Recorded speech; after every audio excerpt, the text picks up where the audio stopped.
Feminism एक ऐसा शब्द है जो हम लोगों के मुंह से अक्सर बहुत कैजुअली सुनते हैं, राइट? बट क्या ये शब्द उतना कैजुअल है जितना कैजुअली हम इसे इस्तेमाल करते हैं? जी नहीं, शायद इसलिए ये शब्द गलत फहमियों से घिरा हुआ है। लेकिन इस शब्द को समझना जरूरी है जेंडर इक्वालिटी को पूरी तरह से समझने के लिए। पर फेमिनिज्म है क्या? Feminism is a movement that fights for the rights of not only women but other genders and minor communities to achieve their rights and opportunities in the society. So now you must be thinking, when and where did this movement begin? So with time, feminism 3 अलग-अलग waves से गुजरा है।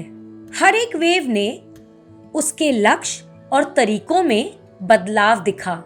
जैसे कि wave 1, पहला wave originate हुआ England में 19वीं और 20वीं सदी में, जिसमें मुख्य रूप से वोट के अधिकार के लिए लड़ाई थी।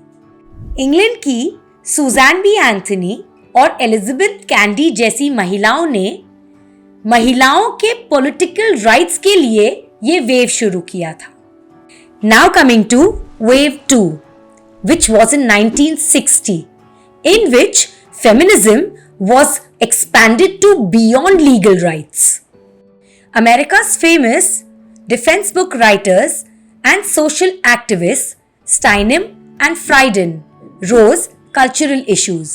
They also advocated for reproductive rights and workplace equality, challenging societal norms and gender roles. Coming to the last wave, wave 3. The third wave started in 1990, जिसमें intersectionality को माना गया, which means feminism को different cultural issues के through जाना पड़ा। Bell hooks और Kimberley ने inclusivity और diversity को emphasize किया। पर आज के टाइम में क्या फेमिनिज्म अपने एक्चुअल कॉज को सर्व कर रहा है? जैसे मैंने पहले भी कहा, फेमिनिज्म को गलत फहमियों का सामना करना पड़ता है।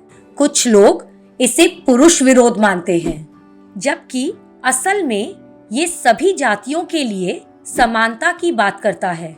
कुछ लोग समझते हैं कि फेमिनिज्म की आज के समाज में जरूरत नहीं है, लेकिन ये भूल जाते हैं कि आज भी आइडियल प्रॉफिट और सिस्टमैटिक बायस में अंतर है।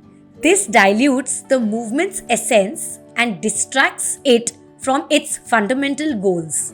Corporation and media often use feminist ideals for profit without supporting the cause, reducing feminism to a marketable trend rather than a movement for social change. पर क्या आगे जाके इस मूवमेंट के एक्चुअल कॉज को हम रिस्टोर कर पाएंगे?